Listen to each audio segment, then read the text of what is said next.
사도신경으로 우리의 신앙을 살아계신 하나님께 고백드리시겠습니다. 전능하사 천지를 만드신 하나님 아버지를 내가 믿사오며 그 외아들 우리 주 예수 그리스도를 믿사오니 이는 성령으로 잉태하사 동정녀 마리아에게 나시고 본디오 빌라도에게 고난을 받으사 십자가에 못 박혀 죽으시고 장사한 지 사흘 만에 죽은 자 가운데서 다시 살아나시며 하늘에 오르사 전능하신 하나님 우편에 앉아 계시다가 저리로서 선자와 죽은 자를 심판하러 오시리라. 성령을 믿사오며 거룩한 공회와 성도가 서로 교통하는 것과 죄를 사하여 주시는 것과 몸이 다시 사는 것과 영원히 사는 것을 믿사옵나이다. 아멘. 찬송가 327장, 찬송가 327장, 주님 주실 화평, 믿음 얻기 위해 하나님께 327장 찬양 드리겠습니다.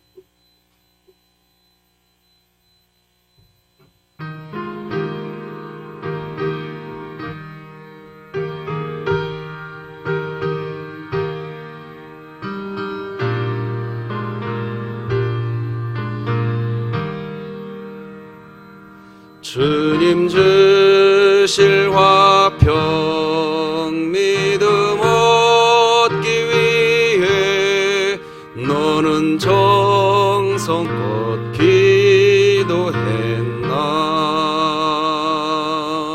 주의 제단 앞에 모두 바치기 전 복을 받을 줄 생각 마라.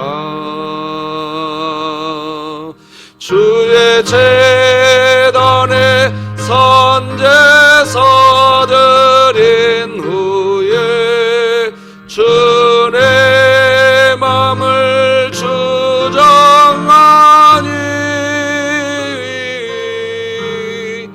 주의 뜻을 따라 그와 동행하면 영생 복락을 누리겠네. 주의 밝은 빛에 항상 활동하며 선한 사업을 힘쓰겠나. 자유 얻으려면 주의 뜻을 따라 너의 모든 것 희생하라. 주의 제단에 선제서 드린 후에 주의 맘을 주장하니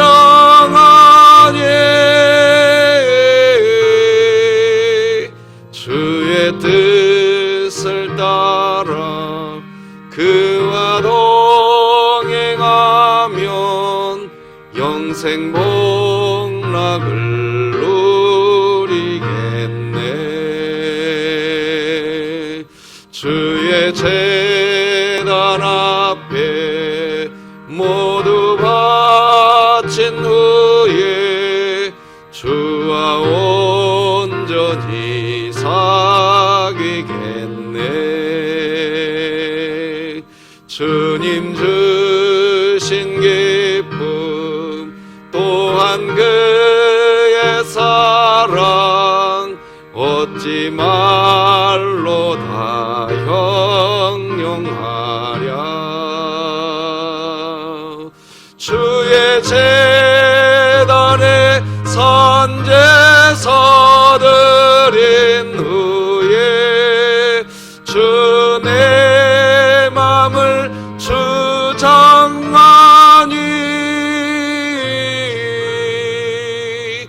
주의 뜻을 따라 그와 동행하면 영생 복락을 누리겠네.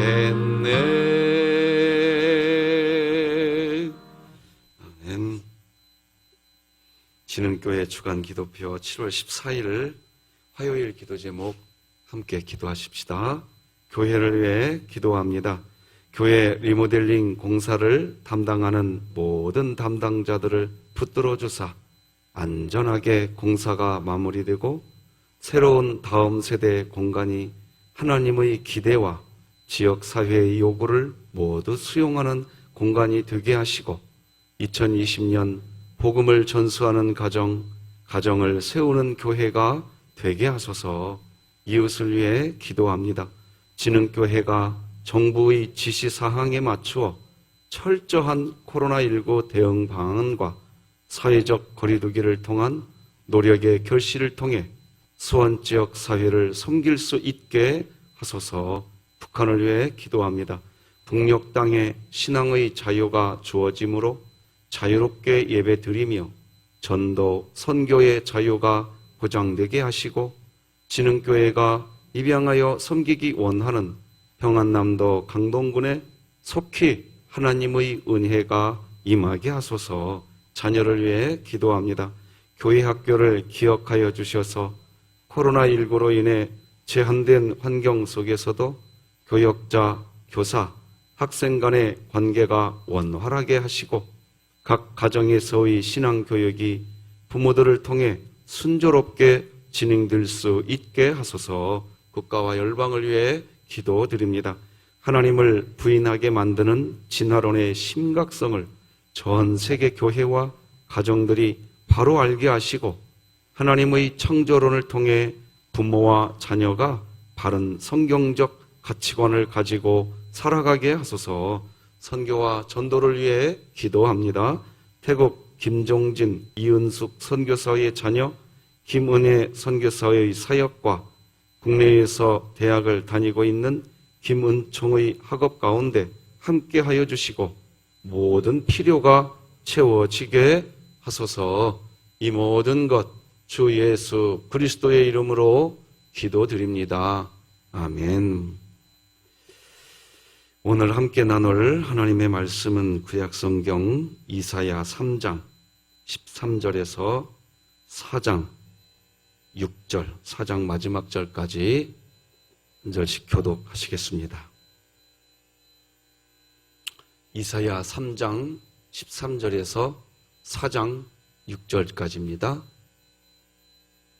3장 13절 먼저 읽겠습니다. 여호와께서 변론하러 일어나시며 백성들을 심판하시려고 서시도다. 여호와께서 자기 백성의 장로들과 고관들을 심문하러 오시리니 포도원을 삼킨 자는 너희이며 가난한 자에게서 탈취한 물건이 너희의 집에 있도다. 어찌하여 너희가 내 백성을 짓밟으며 가난한 자의 얼굴에 맷돌질하느냐. 주 만군의 여호와 내가 말하였느니라 하시도다. 여호와께서 또 말씀하시되 시온의 딸들이 교만하여 느린 목 정을 통하는 눈으로 다니며 아기작거리며 발로는 쟁쟁한 소리를 낸다 하시도다. 그러므로 주께서 시온의 딸들의 정수리에 딱지가 생기게 하시며 여호와께서 그들의 하체가 드러나게 하시리라.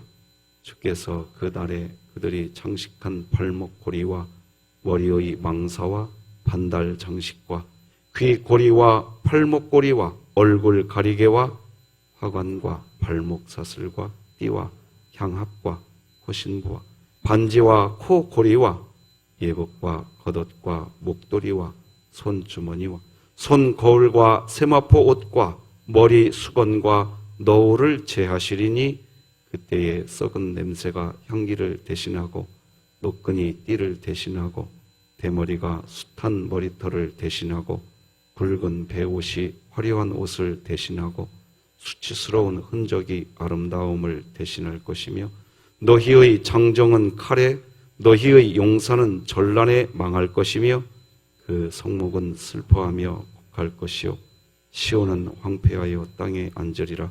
그날에 7 여자가 한 남자를 붙잡고 말하기를 우리가 우리 떡을 먹으며 우리 옷을 입으리니 다만 당신의 이름으로 우리를 부르게 하여 우리가 수치를 면하게 하라 하리라.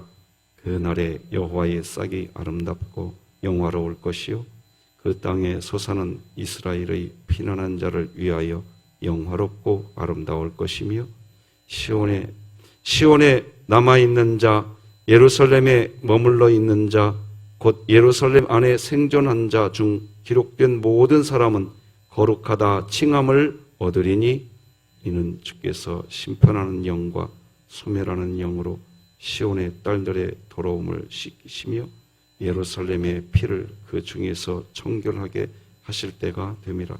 여호와께서 거하시는 온 시온산과 모든 지폐 위에 낮이면 구름과 연기, 밤이면 화염의 빛을 만드시고 그 모든 영광 위에 덮개를 두시며 함께 읽겠습니다.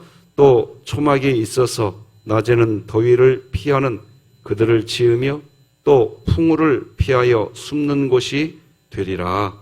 아멘. 오늘은 순종의 삶은 의무가 아니라 하나님을 만난 그리스도인의 반응입니다. 이런 제목으로 하나님 말씀 나누겠습니다. 그리스도인들은 순종의 삶을 살아야 한다고 하니까 순종이 의무인 줄 압니다. 그래서 순종하고 나면 또다시 자기 자아가 남습니다. 내가 이렇게 했어. 그런데 하나님이 말씀하시는 순종은 그런 것이 아닙니다. 하나님이 말씀하신 순종을 하고 난 사람은 아무 말도 하지 않습니다.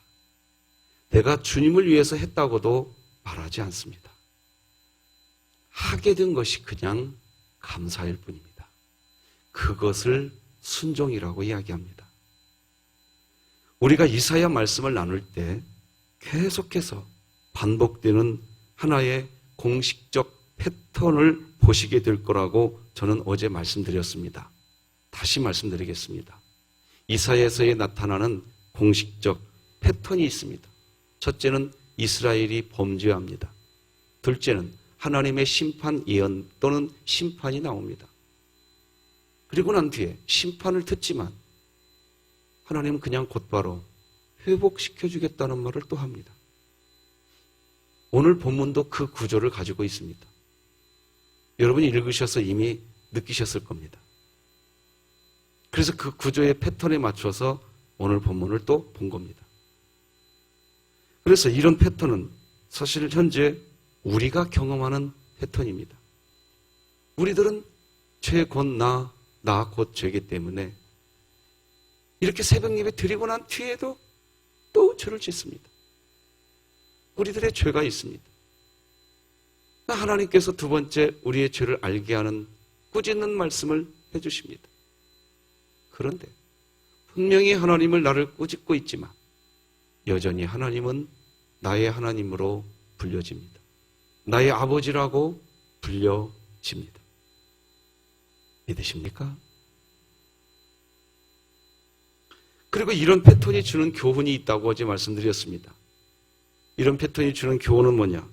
분명히 죄를 지어서 감옥에 있지만 부모는 감옥에 갇힌 자녀를 찾아가서 면회합니다. 그리고 사랑한다고 여전히 표현해 줍니다. 그리고 감옥에서 추록하게 되면 문 앞에서 기다리다가 투부를 먹이고 손잡고 집으로 데리고 갑니다. 끝까지 사랑합니다. 우리는 신앙생활을 잘 하려고 오늘도 새벽 예배에 오셨습니다. 여러분, 신앙생활 잘할 수 있기를 바랍니다. 진흥교회에서 제가 목회를 하는 이유는 여러분과 함께 신앙생활을 잘해서 하나님을 믿는 그 신앙생활 때문에 행복했다는 마지막 유언을 남기고 이 땅의 삶을 떠나가고 싶은 것, 저는 그것입니다. 그것이 저의 목회 이유입니다. 그래서 신앙생활, 행복한 신앙생활을 위해서 제일 중요한 것 중에 하나가 복음에 대한 바른 이해입니다. 누누이 말씀드리지만 복음은 인간이 무엇을 하는 것이 아닙니다. 우리를 위해 예수님을 통해 하나님께서 해주신 일을 믿는 것, 믿는 상태. 그래서 그것을 믿고 있는 상태, 믿고 있다고 한다면 그냥 평안한 겁니다. 그것이 복음입니다. 그래서 마음이 하나님으로 평안해져 있는 상태, 그 평안해져 있는 상태가 복음 안에 지배를 받고 있는 상태입니다. 복음을 영화롭게 하는 삶의 시작입니다. 믿으시기 바랍니다. 제가 교회에 일하러 오지 말라는 말의 의미는 일하려다가 마음의 평안을 잃어버리기 때문입니다. 일을 하는데 평안해서 하는 게 아니라 다른 목적이 우리에게 찾아옵니다. 내 마음이 평안하고 나에게 평안을 주신 하나님께 그냥 반응하고 싶어서 하는 게 아니라 다른 목적이 생깁니다. 그때는 좀 멈추는 게 차라리 낫습니다. 하나님은 지금도 수고하고 무거운 짐진 자들아 다 내게로 오라 이렇게 하면서 부르시고 계십니다. 왜 사람들을 지금도 그렇게 부르실까요? 사람의 수고, 사람의 무거운 짐 다 맡아주시려고 부르시는 것입니다. 그래서 하나님 앞에 나왔다, 하나님 앞에 있다 하는 상태는 내 짐이 다 덜어진 상태인 겁니다. 그래서 평안한 겁니다. 그런데 교회에 올 때 평안하지가 않다는 것은 생각해 보셔야 합니다. 그리고 우리는 지금 그 하나님의 부름을 받고 또 오늘도 여기에 와 있습니다. 그리고 우리가 하나님의 부름을 듣고 하나님 앞에 나와서 하나님을 만나면 알게 되는 딱 한 가지 사실이 있습니다. 하나님을 진짜로 만나고 난 사람이 알게 되는 딱 한 가지 사실이 있습니다. 그건 뭐냐? 나는 죄인인데 이러한 죄인인 나를 하나님이 지금도 만나주시는구나. 이게 신앙의 시작입니다. 이사야는 그걸 이야기하고 있습니다. 그 이사야 6장 1절로 5절을 여러분들에게 읽어드리겠습니다. 우시야 왕이 죽던 해에 내가 본즉 주께서 높이 들린 보좌에 앉으셨는데 그의 옷자락은 성전에 가득하였고 스랍들이 모시고 섰는데 각기 6 날개가 있어 그 둘로는 자기 얼굴을 가리었고 그 둘로는 자기의 발을 가리었고 그 둘로는 날며 서로 불러 이르되 거룩하다 거룩하다 거룩하다 만군의 여호와여 그의 영광이 온 땅에 충만하더라 하더라. 이같이 화답하는 자의 소리로 말미암아 문지방의 터가 요동하며 성전의 연기가 충만한지라. 그때에 내가 말하되 화로다 나여 망하게 되었도다. 나는 입술이 부정한 사람이요 나는 입술이 부정한 백성 중에 거주하면서 만군의 여호와이신 왕을 뭐했음이로다? 배웠음이로. 하나님을 본 사람의 반응은 나는 죄인이었구나. 이렇게 정말 하나님을 만나면 동시에 따라서 하게 되는 고백이 있습니다. 그것은 지금 내가 살아있는 것 그 자체가 하나님의 은혜라는 겁니다. 그래서 이런 찬송을 그냥 하게 됩니다. 은혜 아니면 살아갈 수가 없네. 이런 찬송을 하게 됩니다. 내가 살아있는 게 은혜이고 지금 숨 쉬는 게 은혜인데 뭐가 더 필요하겠습니까? 내가 많이 가지고 있든 적게 가지고 있든 설령 세상에서 내가 귀한 대우를 받지 못하든 하나님이 나를 만나주고 있는데 안 그렇습니까? 그걸 구원받은 믿음이라고 하는 겁니다. 그냥 하나님의 은혜가 감사한 겁니다. 자, 여기에서 질문을 한번 드려봅시다. 이렇게 모든 게 하나님의 은혜라고 고백하는 이런 고백을 하기까지 사람이 한 노력이 있나요? 없어요. 그냥 하나님이 우리를 찾아오셔서 만나주시면, 그리고 그 하나님을 만나면 그냥 하게 되는 고백입니다. 나는 죄인인데 하나님이 나를 사랑해 주셔서 나 같은 죄인을 구원해 주시는구나. 그런 고백입니다. 이 고백이 나오게 된 상태, 그 상태를 복음을 지닌 상태라고 하는 겁니다. 이렇게 복음을 지닌 상태가 되는 그리스도인은 자신이 누리는 모든 것은 다 하나님이 주신 것입니다라고 말합니다. 포도원의 기쁨도, 가정에서 누리는 안락도, 많은 재물을 가지고 있든 적은 재물을 가지고 있든 설령 누군가가 나를 대우해 주는 일을 하지 않든 주님이 대신이 충분해집니다.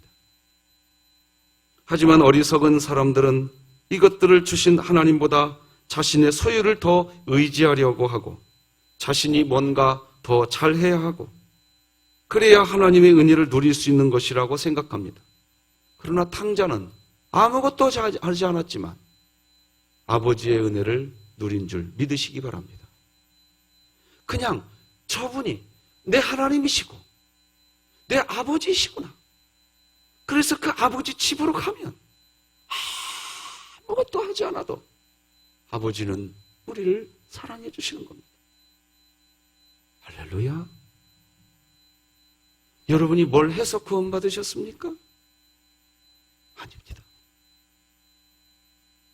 하나님이 원하시는 것이 그런 겁니다. 대표적인 말 중에 이런 말이 있습니다. 나는 사명을 감당해야 할 사람이야. 너무나 귀한 말입니다. 여러분들도 이런 말 하시면서 사십시오. 하지만 이렇게 말을 하면서 내가 뭔가를 해야만 되고 만약에 하지 못하면 순종하지 않는 것이어서 하나님께 징계를 받는 것처럼 여깁니다. 뭔가를 해야만 평안을 누리는 것처럼 생각합니다. 아니라고요. 하나님 안에 계십시오. 하나님 안에 계십시오. 그러면 나는 죄인인데 내가 오늘도 숨쉬게 해줄 것이 감사해서 하나님을 위해 그냥 사는 것, 그것이 행복입니다. 순종은 그렇게 되는 겁니다. 성경을 오해하게 된 것은 순종을 해야 한다는 것 때문입니다. 하나님이 원하시는 순종은 무슨 일을 해야 하고 또 그 일을 누가 봐도 누가 인정해도 다 말할 때 야, 그 일 참 잘 마무리했다. 그래서 하나님이 우리에게 복 주는 거 아닙니다. 하나님이 원하시는 순종은 하나님이 우리를 은혜 가운데 만나 주실 때 진짜 하나님을 만나는 순종을 이야기하는 겁니다. 진짜 하나님을 만나는 순종은 앞에서 말씀드린 것처럼 내가 무슨 행동을 하는 게 아닙니다. 하나님을 향해 진짜 나의 아버지라고 믿으시기 바랍니다. 믿는 거, 그게 하나님의 일을 하는 겁니다. 성경이 분명히 말합니다. 그걸 하고 싶습니다. 전 그래서 요즘에 1층 로비에 올라올 때 교회 방문한 목적을 쓰는 자리에다 예수님 믿는 일이라고 씁니다. 설교하기 위해서 저 교회 온 거 아닙니다. 나도 예수님 믿기 위해서 온 겁니다. 여러분 예배 드리러 오셨잖아요. 예배 왜 드리십니까? 믿는 삶 위해서 드리는 거 아닙니까? 아닙니까? 교회 뭐하러 다니십니까? 진짜 예수님 믿는 삶이에요. 예수님 믿는 삶은 뭐냐? 그냥 평안이라고요. 예수님 믿는 삶의 좌표는 평안이에요. 나는 죄인이라는 게 느껴지는데 그 이사야처럼 내가 입술이 부정한 자 중에 내가 거했구나. 이렇게 고백되는데 신기하게 이사야가 나중에 뭐라고 말합니까? 보낼 일꾼을 찾을 때 너무 평안하니까 주여 내가 여기 있나이다. 나를 어떻게 하소서? 보내소서. 하나님의 일을 막 하고 싶어집니다. 믿으십니까? 그래서 결국 하고 난 일, 하나님의 일을 하는 거예요. 가만히 있을 수가 없습니다. 감사가 됩니다. 봉사가 하고 싶어집니다. 저는 저희 어머니를 존경합니다. 저희 어머니는 정말 하나님을 만난 분입니다. 그 아픈 몸으로 지난주 화요일 날도 또다시 교회 그 넓은 화단의 풀을 혼자서 다 메고 오셨다는 얘기를 들었습니다. 말리지 않습니다. 어머니는 이렇게 이야기하십니다. 하나님이 내 가슴에서 나를 부른다. 나는 할 수 있어서 감사하다. 하나님이 내가 할 수 있는 일이 그것이라는 걸 내 영혼이 알게 해주셔서 박 목사, 나 그 풀 뽑다가 죽어도 슬퍼하지 마. 나 주의 일 하다 가는 거야. 나는 그런 우리 어머니를 존중합니다. 저도 그러고 싶습니다. 하나님, 설교하다 죽게 하여 주시옵소서. 저에게 주신 직분이 너무 귀합니다. 너무 소중합니다. 누가 알아주기를 원하는 마음 없습니다. 내가 무슨 순종을 했다고 하는 말을 하려는 것도 아닙니다. 이런 봉사를 하고 권사, 안수집사, 장로가 되려는 다른 목적이 있는 것도 아닙니다. 그냥 정말 그냥 하나님을 만난 그리스도인의 기쁨에 봉사의 순종으로 나타내진 것뿐입니다. 오늘 본문을 보면 하나님께서 일어나시겠다고 하십니다. 장로들과 고관들을 신문하러 오시겠다고 13, 14절이 이야기합니다. 여호와께서 변론하러 일어나시며 백성들을 심판하려고 오셨시도 여호와께서 자기 백성의 장로들과 고관들을 신문하러 오시리니 포도원을 삼킨 자는 너희이며 가난한 자에게서 탈취한 물건이 너희 집에 있도다. 왜 그러실까요? 왜 하나님이 장로들과 고관들을 신문하러 오신다고 하시나요? 포도원을 삼켰고 가난한 자에게 탈취한 물건이 장로들과 고관들의 집에 있기 때문이라고 이야기합니다.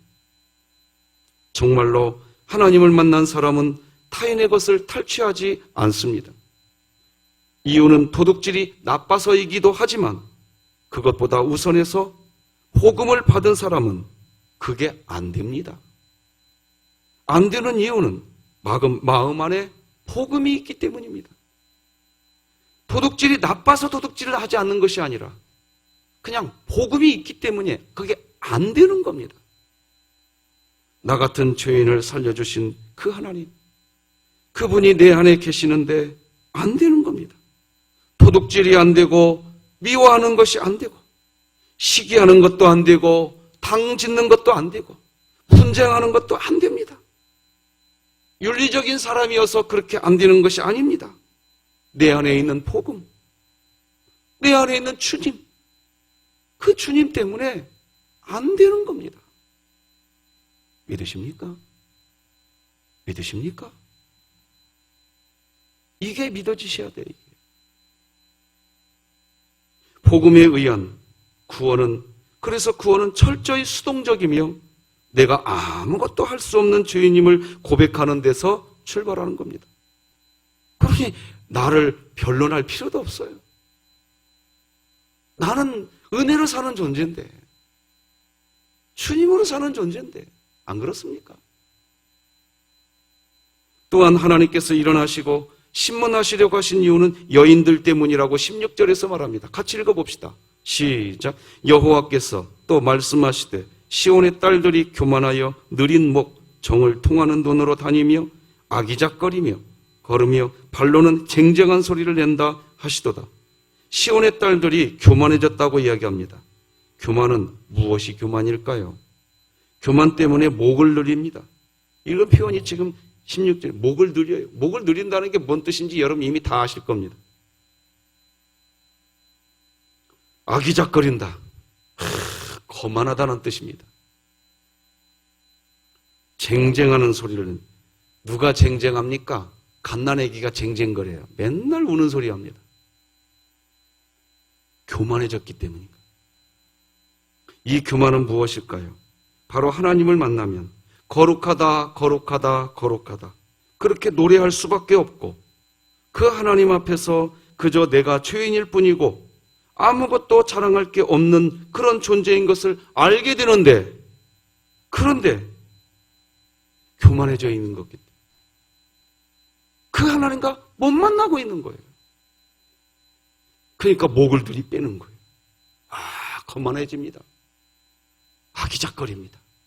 쟁쟁거립니다. 그러면 이 여인들이 뭘 자랑하고 있었을까요? 18절로 23절 보면 모두 21가지를 자랑하고 있습니다. 동그라미를 1년번호를 먹여놨어요. 1. 발목걸이, 2. 머리와 망사, 3. 장식, 4. 귀걸이, 5. 팔목걸이. 이렇게 쭉 나가면 23절까지 보면 23절 맨 끝에 너울 여기까지 나옵니다. 코골이, 반지, 예복, 겉옷, 목도리, 손주머니, 손거울, 세마포 옷, 머리수건, 너울. 여기 보면 남유다 여인들이 사용하던 21종류의 장식품입니다. 이게 다.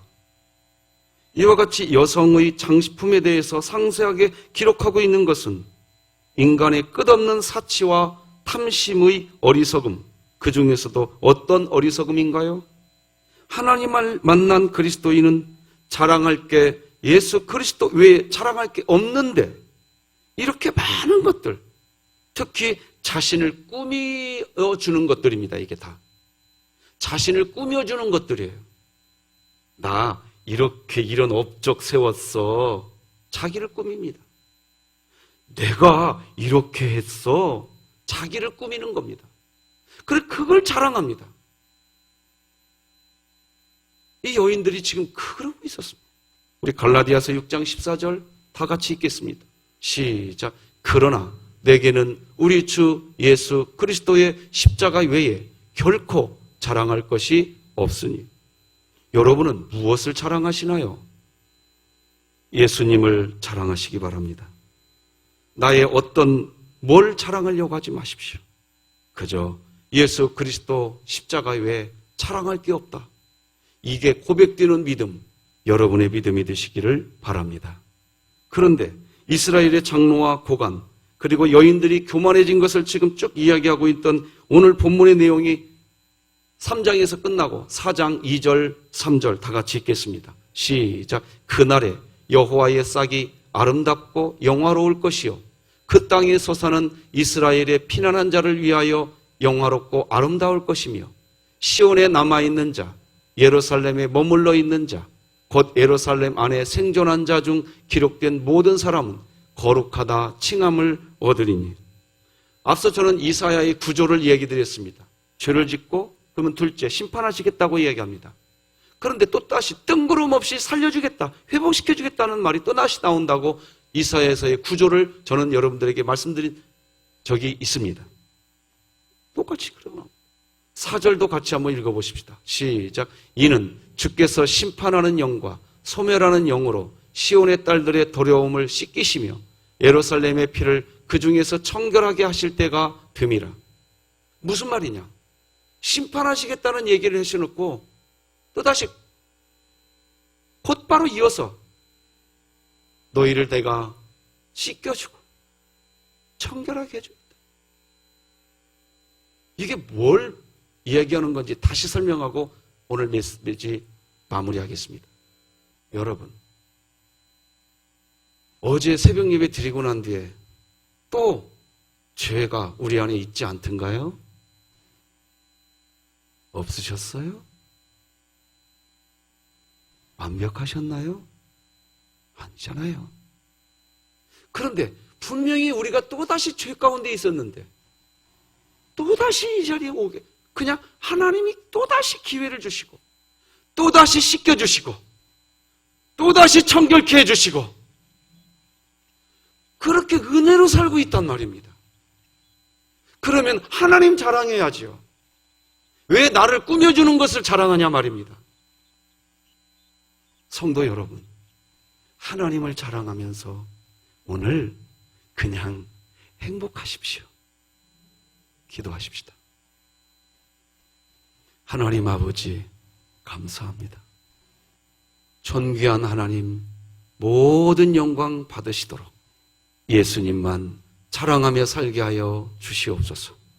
예수님의 이름으로 기도드립니다. 아멘. 하늘에 계신 우리 아버지여, 이름이 거룩히 여김을 받으시오며 나라가 임하시오며 뜻이 하늘에서 이루어진 것 같이 땅에서도 이루어지이다. 오늘 우리에게 일용할 양식을 주시옵고 우리가 우리에게 죄 지은 자를 사하여 준 것 같이 우리 죄를 사하여 주시옵고 우리를 시험에 들게 하지 마시옵고 다만 악에서 구하시옵소서. 나라와 권세와 영광이 아버지께 영원히 있사옵나이다. 아멘.